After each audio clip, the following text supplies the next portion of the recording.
When I got sick, my son said he had no money. I believed him. I told him it was okay, that I'd manage somehow. I sold my old jewelry, skipped my medicines, and told everyone I was getting better. I didn't want him to feel guilty. But one afternoon, I went to the hospital pharmacy to collect my own prescription, and that's when I saw him. He was standing at the counter, smiling, signing receipts, paying a bill that wasn't mine. When I looked closer, I saw who it was for. His mother-in-law. He bought her flowers, paid her entire hospital bill, and even thanked the nurses for taking such good care of Mom. I froze, because I realized something. When I got sick, I became an expense, but when she got sick, she became family. That day, I didn't cry because I was ill. I cried because I finally understood. A mother's love has no limits, but a son's loyalty can. Please, before we go further, give this story a like. Subscribe to the channel and tell me in the comments where you're hearing my story of revenge. I want to know how far it's gone. I remember walking out of that hospital with the slow steps of someone who just aged 10 years. The air outside was crisp, almost too bright for what I felt inside. My hands shook as I clutched my medicine bag, though part of me wanted to throw it away right there on the sidewalk. It wasn't just the sickness in my body anymore. It was something deeper, heavier, something you can't cure with pills. When your own child lies to you, it's not the lie itself that hurts. It's the realization that he didn't think you'd ever find out, or worse, that he didn't care if you did. That night, I sat at my kitchen table for hours, the same one where I'd watched him do homework as a boy, where I'd taught him how to tie his tie for his first job interview, where I'd cried after his father died. Every inch of that table had a memory etched into it, but suddenly, all of it felt hollow. I replayed the scene over and over, the way he smiled at the nurses, the warmth in his voice when he called her Mom. I wasn't jealous, not exactly. I was replaced, discarded. Like my years of sacrifice had an expiration date, and I'd unknowingly passed it. It's funny the kind of things you start to notice when you realize someone's loyalty has shifted. The little lies, the excuses, the sudden coldness wrapped in politeness. He'd call me Mom, but the word didn't carry the same warmth anymore. It was mechanical, like he was saying it out of duty. The truth is, I never asked him for much. After his father passed away, I worked double shifts at the grocery store just to make sure he could go to college. I pawned my wedding ring to help him make the down payment on his first house. I was proud of that. Proud of him. Every mother dreams of seeing her child rise above her own struggles, right? I thought I'd succeeded. But success can make people forget. It can make them rewrite history. I still remember the day he met his wife. I liked her at first. Sweet, polite, the kind of girl who brings homemade cookies and calls you ma'am. She had that soft charm that draws you in. But over time, I started noticing the subtle shifts, the little digs disguised as jokes, the way she'd wrinkle her nose at my cooking or correct me when I told old family stories. She wanted to erase me without ever saying it out loud. Still, I told myself it was normal. Every generation is different. Maybe she just needed time. But then my illness came. It wasn't dramatic, no ambulance, no fainting spell, just quiet fatigue, constant pain, the kind that sneaks into your bones. The doctor said it wasn't life-threatening, but it needed treatment, regular medicine, rest. I remember sitting in that sterile white room when I called my son. My voice trembled as I told him. He sighed. not with concern, but with inconvenience. "Mom, things are tight right now. Maybe next month, okay?" I swallowed the lump in my throat and said it was fine. I always said it was fine. Mothers do that. We soften our own suffering so our children can sleep peacefully. For weeks, I'd tried to stretch my medication, taking half doses, pretending I felt better. I smiled on the phone, told him I was improving. I didn't want to be a burden. But that afternoon at the hospital pharmacy destroyed every excuse I'd made for him. He didn't look stressed or broke. He looked happy, radiant even, like paying someone else's bill was a joy, like he was proud to do it. And when I saw the flowers in his hand, a cheerful yellow bouquet, my heart cracked open in a way it never had before.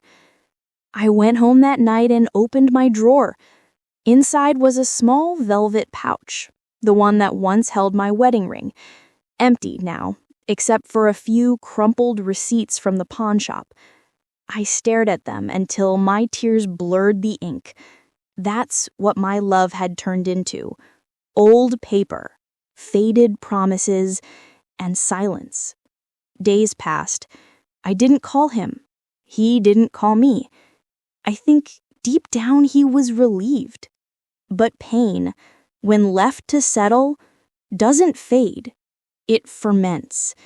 It grows into something stronger, something that demands to be seen. I started to notice how quiet my house had become. No phone ringing, no footsteps, no laughter. Just the hum of the refrigerator and the ticking clock on the wall. That's when the anger began to take shape. Not the kind that shouts or breaks things, but the kind that whispers, that plans. You see, revenge doesn't always come from hatred. Sometimes it's born from grief, from wanting someone to finally understand what they've done to you. I began to pay attention. I learned her schedule. His wife, the one who now called herself Mom's daughter. I'd see their posts online. Brunches, anniversaries, vacations. Every photo was a performance, and my son was always smiling. But the more I watched, the more I noticed the cracks. The way she'd comment little things like, "You owe me for this one," or "Guess who's paying again?" It told me everything I needed to know. My son wasn't generous. He was desperate to prove himself. To her. To her family. He wasn't paying her mother's bills out of love. He was buying acceptance. And I realized something chilling. The same boy who once needed my love now needed hers. That was my first real spark of power. Because when someone builds their happiness on forgetting you, all you have to do is remind them who you are. What would you have done in my shoes? Would you have called him out right then and there? Or would you have waited, like I did, for the perfect moment to make him see? Because I did wait.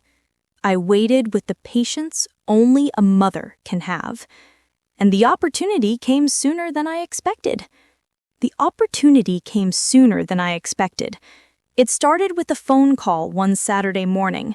My son's voice sounded tense, rushed. "Hey, Mom, have you been?"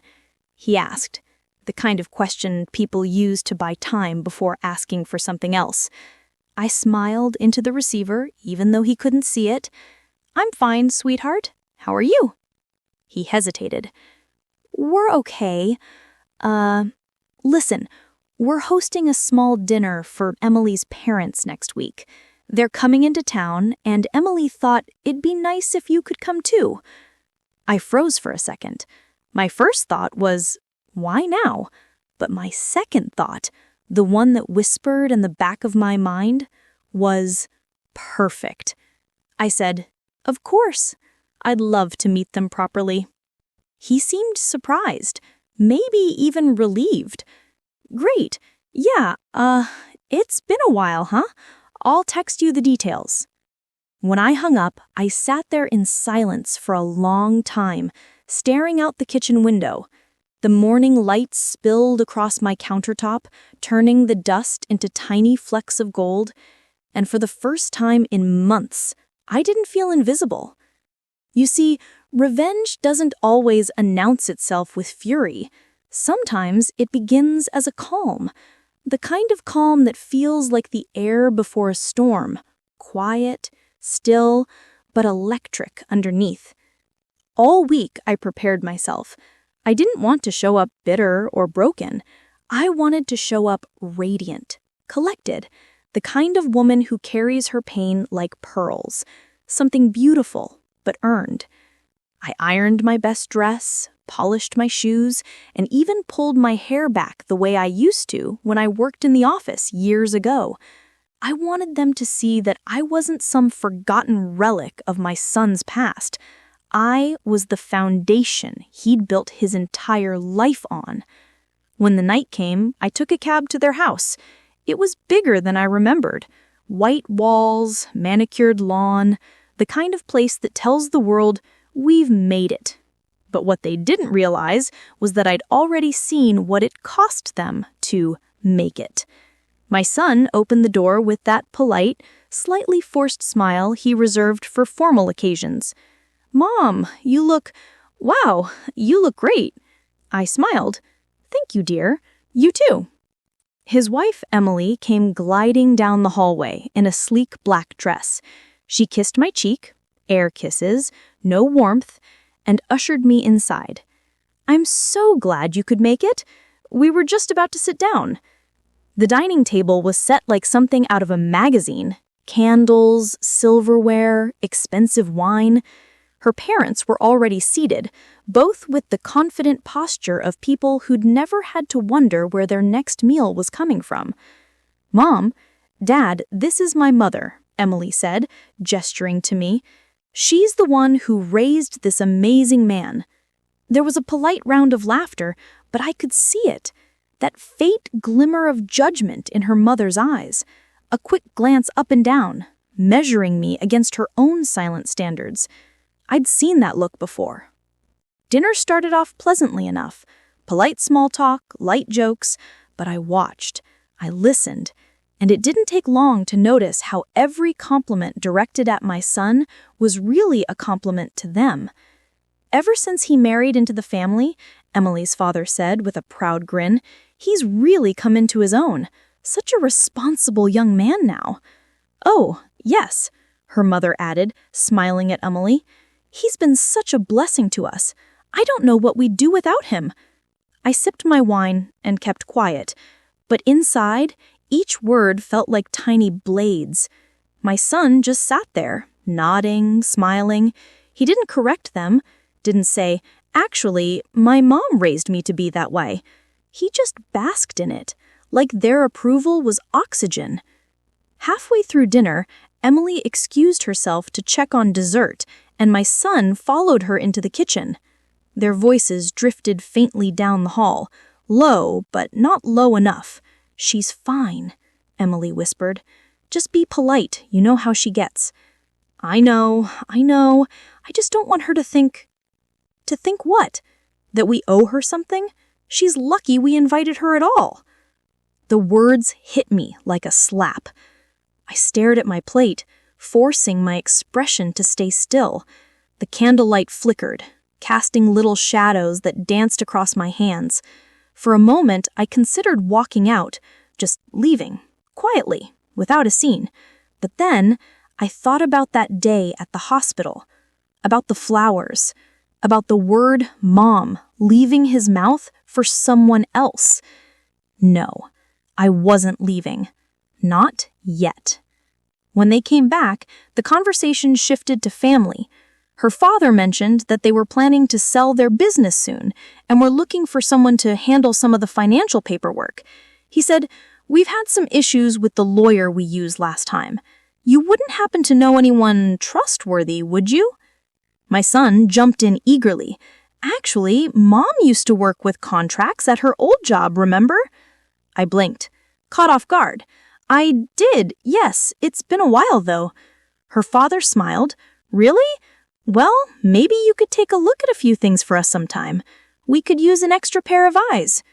Emily's smile tightened, but she said nothing. And right there, in that split second, I saw my opening.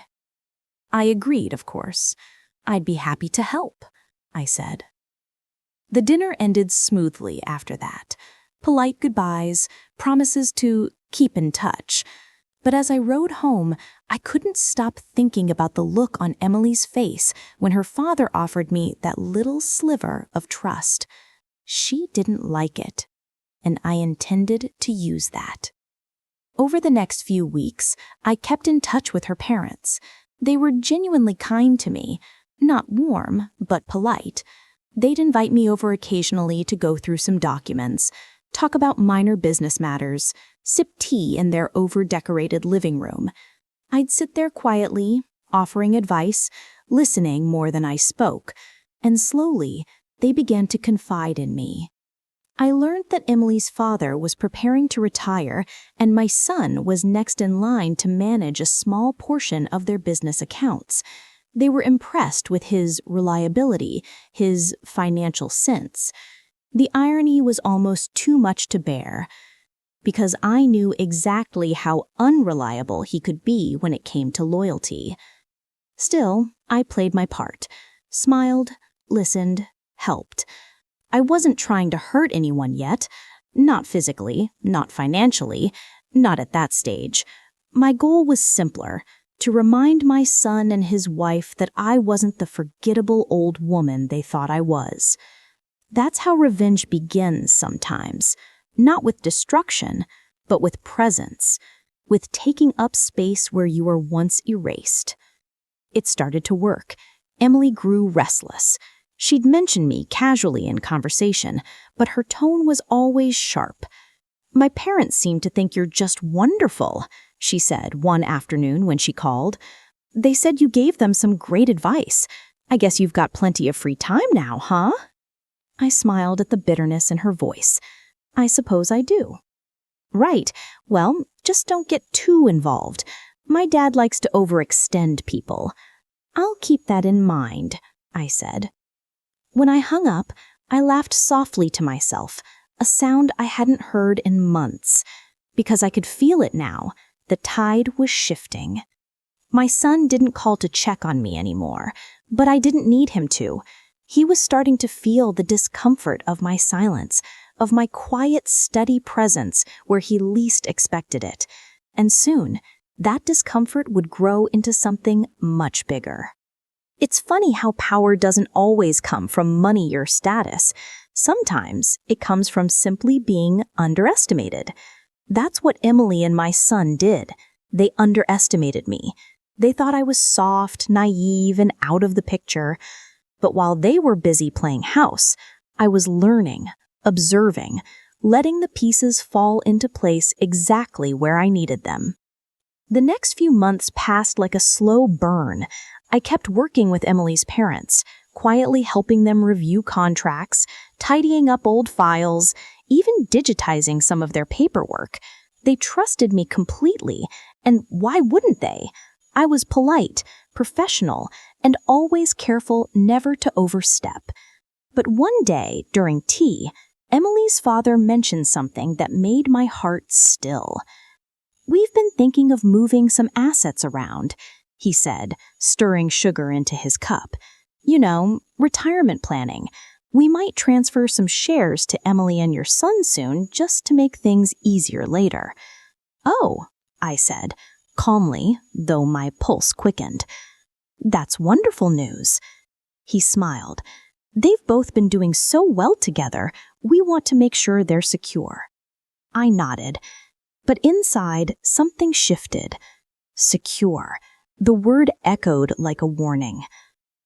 Because I knew what security meant to them: status, power, money, the same things that had pulled my son away from me. That night, I sat up late at my kitchen table, thinking. The lamplight cast long shadows across the room, and for the first time in years, I didn't feel powerless. I felt strategic. This wasn't just about payback anymore. It was about balance, about making sure he understood that choices have consequences, even quiet ones. The next day, I visited the business office where Emily's parents stored their paperwork. They'd asked me to help them organize some of their older files. As I went through the folders, I noticed how messy some of their records were. Old invoices, unsigned contracts, redundant accounts.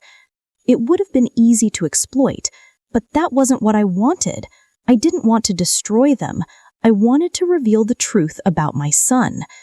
So, I started planting small, harmless seeds. Questions mostly. "Have you ever checked who's managing which accounts lately?" I asked, casually, one afternoon. "Oh yes, your son's been taking care of that. He's been wonderful with the numbers." "Of course," I said, smiling. "He always did like being in control of things." He chuckled. "You sound like you know him better than anyone." "I used to," I murmured. The conversation ended there, but I knew I'd planted something. Doubt. Not enough to cause chaos, but enough to make them start watching. Meanwhile, my son was completely unaware. He'd started calling occasionally again, not to ask about me, but to talk about family matters. He'd tell me how busy he was helping Emily's parents, how much responsibility he had, how tired he had become from handling it all. I'd listen patiently, never letting on that I already knew more than he realized. Then, one evening, he called out of the blue. "Mom," he said, sounding unusually nervous, "I think Emily's parents might ask you about some of the company stuff soon. If they do, maybe just tell them I've got it handled, okay? They can be a little anxious about money." I could hear the unease in his voice. It made me smile. "Of course, dear," I said gently. "I'll tell them you're doing just fine." He sighed with relief. "Thanks, Mom. I really appreciate that." And I meant what I said, because he was doing fine. Just not for long. A few weeks later, Emily's father called me again. This time there was no small talk. "Would you mind looking over a few of the statements your son's been managing?" he asked, "just to make sure everything looks right?" I hesitated, not because I didn't want to, but because I needed it to seem reluctant. "I don't want to interfere," I said. "I'm sure he's been careful." "Please," he said, almost pleading. It would put my mind at ease. And so I agreed. I spent the entire weekend reviewing those files. There was nothing illegal, nothing dramatic, just small mistakes, overlooked payments, misfiled receipts, unrecorded expenses, tiny things that on their own were harmless, but together they painted a picture of carelessness. When I handed them back, I said nothing except, "You might want to double-check these." A week later, I got another call, this time from Emily. "What did you say to my father?" she snapped. I played innocent. "Why, what do you mean?" "They're auditing everything. He said something about some inconsistencies, and now they're going through every file." I let out a small, surprised gasp. "Oh dear, I'm sure it's just a misunderstanding." Her silence was heavy. "You really don't know when to stay out of things, do you?" I smiled faintly. "I suppose not." That phone call marked the first real crack in their perfect facade. For the next few weeks, tension rippled through their home. My son stopped calling. Emily stopped posting cheerful pictures online. I knew from subtle updates through her parents that they'd been arguing about money, about trust, about who said what. And that's when something unexpected happened. Emily's mother called me one afternoon, voice trembling. "I'm sorry to bother you, dear, but I just wanted to thank you for helping with all that paperwork. We would have never noticed those mistakes otherwise." "Oh?" I asked gently. Was everything okay? Well, she sighed, not exactly. There were a few payments missing. Your son must have been under a lot of pressure, poor thing. But we decided to suspend his access to the accounts for now, just until we sort it out. I could almost picture it, the argument that must have followed, the defensiveness, the blame. I thanked her for calling, wished her well, and hung up. Then I sat there in my quiet little kitchen, a cup of tea warming my hands, and I let myself smile. Not with gloating satisfaction, but with something quieter. The relief of knowing that truth had finally begun to speak for itself. But revenge is never complete when it's that clean. It always leaves one last knot to untangle. And for me, that knot was my son. A few days later, he showed up at my door, unannounced, something he hadn't done in years. His face was pale, his eyes hollow. "Mom," he said, "we need to talk." He stood in my doorway, the same doorway he used to run through as a little boy, shoes muddy, laughter echoing through the hall. Now he looked smaller somehow, weaker. "Of course," I said softly. "Come in." He sat down at my kitchen table, that same table where I'd once taught him right from wrong. The silence between us felt thick, like decades of unspoken words pressing down on both of us. He rubbed his hands together. They think I've been stealing," he said finally. "They found some mistakes in the books. I swear, Mom, I didn't take anything. I must have mixed up a few accounts or something." I watched him carefully. For a brief moment, I saw the scared boy he used to be. But then I remembered the man I'd seen at that hospital counter, smiling, calling another mom, Mom. "What are you going to do?" I asked quietly. "I don't know," he whispered. "Emily's furious. Her parents don't trust me anymore. I don't know how this happened." I could have told him. I could have ended his confusion right there, but I didn't. Instead, I reached across the table and took his hand. "You'll figure it out," I said gently. "You always do." He looked at me, tears welling in his eyes, searching for something, sympathy, forgiveness, maybe a lifeline. But I gave him only honesty, because sometimes the kindest thing you can do for someone who's lost their way is let them feel the consequences of walking away. For days after that conversation, my house was quiet again, but it was a different kind of quiet this time. Not lonely, not heavy. It was peaceful, like the calm after a long storm when you finally realize the worst is over and the sky is still standing. I thought that might be the end of it. I'd made my point without screaming, without revenge in the usual sense. The truth had done all the work for me. But life has a way of finishing what you start, even when you think you've already closed the book. About a week later, I got another call. This time, it wasn't Emily's parents. It was Emily herself. Her voice was sharp, almost shaking. "Are you happy now?" "Oh, don't play dumb with me," she snapped. "You've ruined everything. My parents think my husband's a liar. They've frozen his access to the business accounts, the credit cards, everything. We had to cancel our vacation, for God's sake."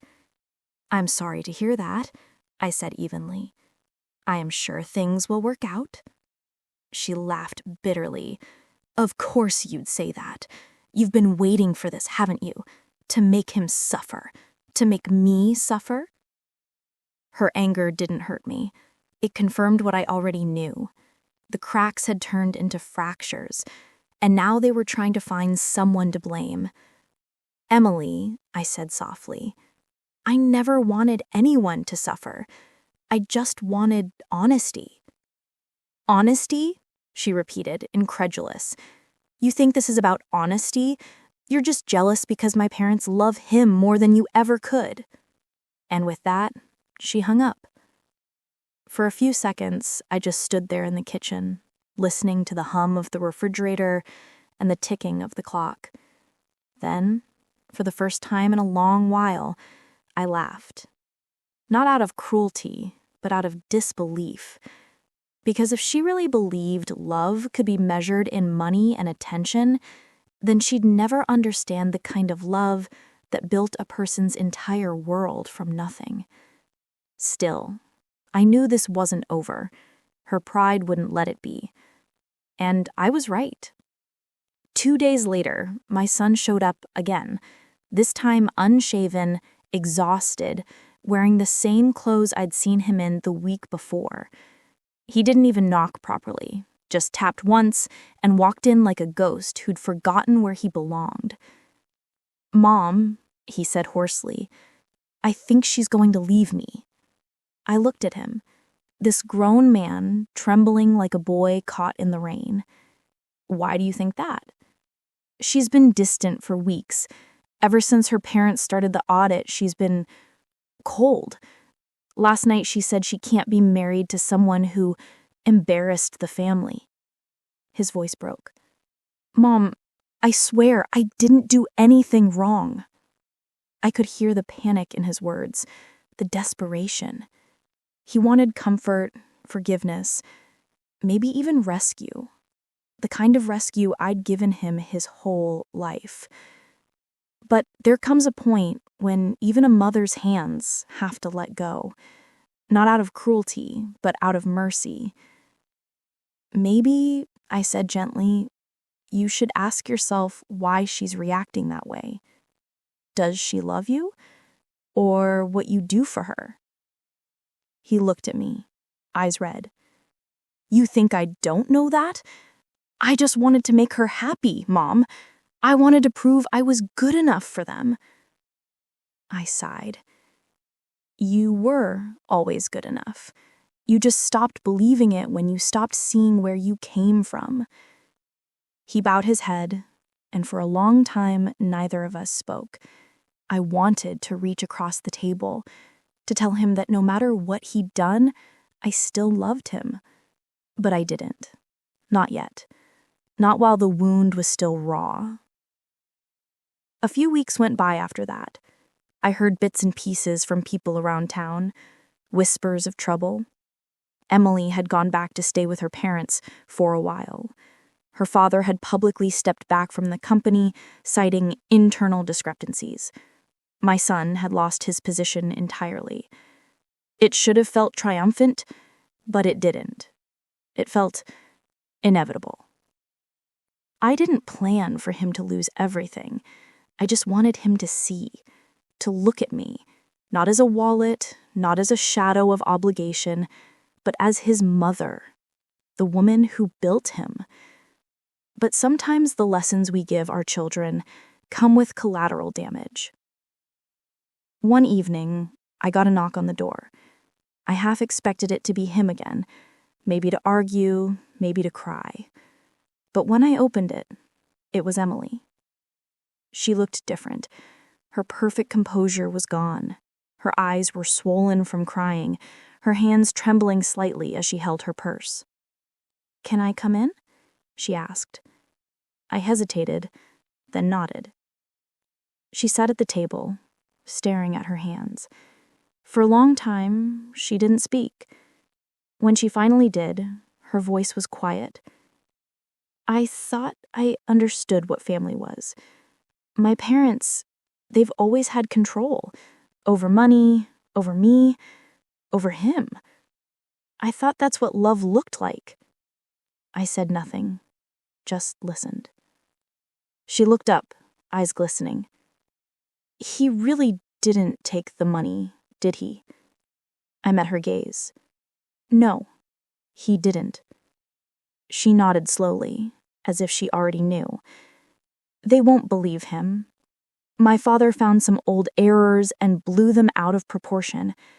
He said it was best to make an example, to Protect the family name. They've cut him off completely. Her voice cracked. He's staying at a friend's place. He won't talk to me. He said I chose my parents over him. I stayed silent for a long time.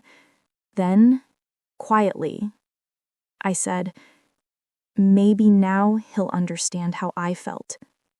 She swallowed hard. I think he already does. She got up to leave, and as she reached the door, she paused. You win, she whispered. I shook my head. No, dear. There were never winners in this. When she left, the house was quiet again, but this time it wasn't peaceful. It was heavy, like the silence before a confession you're not ready to make. A few days later, my son came one last time. He didn't knock. He didn't speak. He just stood there, eyes hollow, holding a small box. What's that? I asked. He opened it. Inside was a single gold ring, my wedding ring, the one I'd sold years ago to help him buy his first home. I found it, he said softly, at a pawn shop downtown.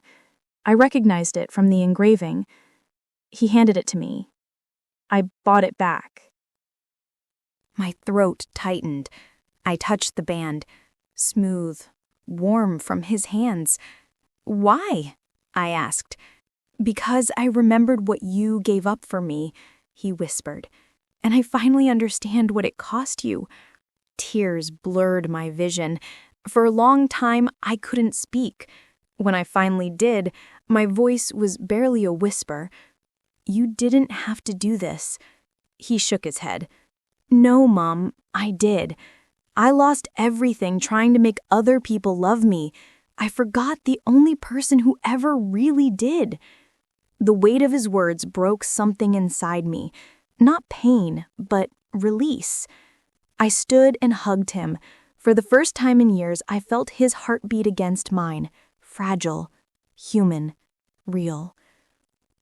We stayed like that for what felt like forever. No words, no apologies. Just the silent truth between us. When he finally pulled away, he said, I'm going to make things right, Mom, not just with you, with myself. And I believed him. As he left, I looked down at the ring still warm in my palm, the gold glinting softly under the kitchen light. It felt like a full circle. Something once lost returned not as gold, but as understanding. And the days that followed, I kept that ring close. I wore it again for the first time in years, not because I wanted to remember the past, but because it reminded me that sometimes the things we lose return to us in different shapes. Some losses become lessons, some betrayals become mirrors, and some heartbreaks become freedom. Life didn't turn into a fairy tale after that. It never does. But something had shifted between us, something honest. He started coming around again, not out of guilt, but out of care. Sometimes he'd bring groceries, sometimes just coffee, and sometimes nothing at all, just his presence. We'd sit at the kitchen table, talking about small things, the weather, the garden, old movies we used to watch when he was a boy. He started laughing again, and every time I saw that flicker of light come back into his eyes, I felt a small piece of the bitterness fade. Then, one afternoon, he told me he'd been offered a job. Not from his father-in-law's company, of course. That bridge had long burned. But a smaller firm had taken him in after hearing about the ordeal. He said it wasn't much, but it was honest work. Mom, he said, sipping his coffee, it feels good to earn something that's mine. I smiled. That's how you rebuild, one honest brick at a time. He nodded, eyes thoughtful. I guess I needed to lose everything to see what I really had. Most people do, I said quietly. The trick is not losing yourself along the way. He looked up then, and for a brief second I saw the boy I used to know. the one who used to run into my arms after school, full of stories and dreams and endless questions. I realized that part of him had never disappeared. It had just been buried under other people's expectations. But the world doesn't just stop turning because someone learns their lesson. About a month later, I was walking through the hospital again, the same one where this all began.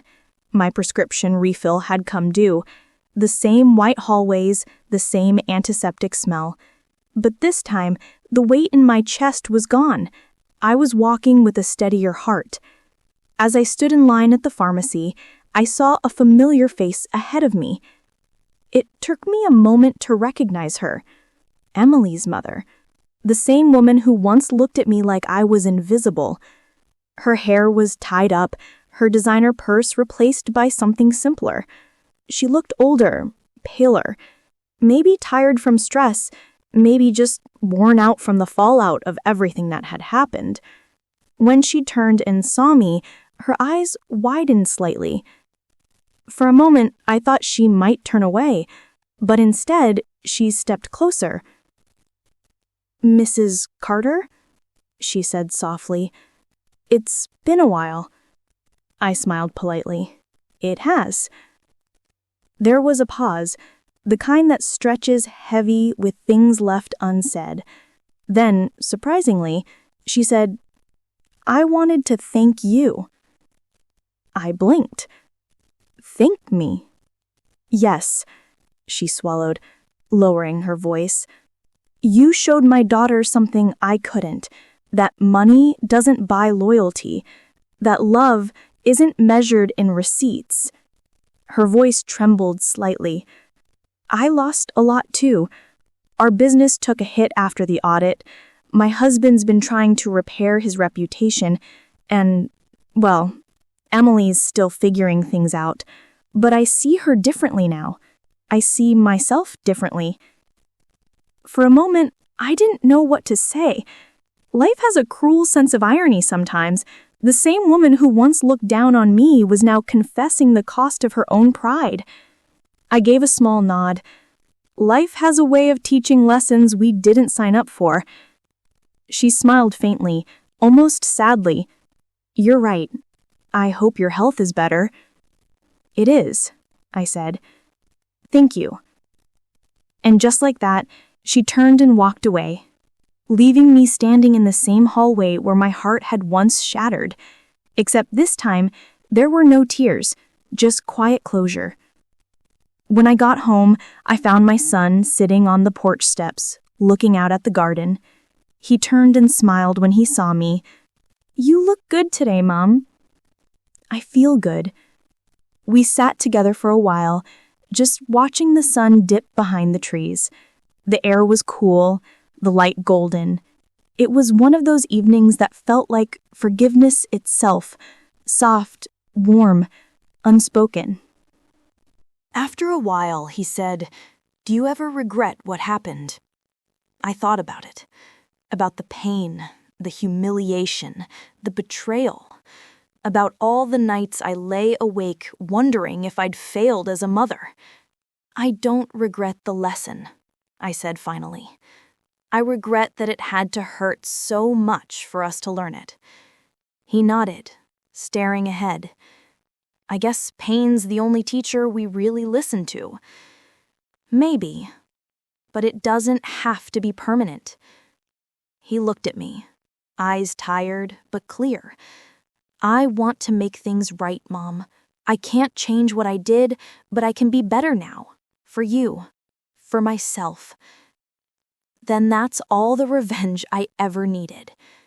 We sat in silence after that, and in that silence, I realized something.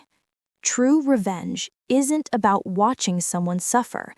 It's about making sure they see what they lost and understanding it in a way that changes them forever. The world didn't need to see his punishment.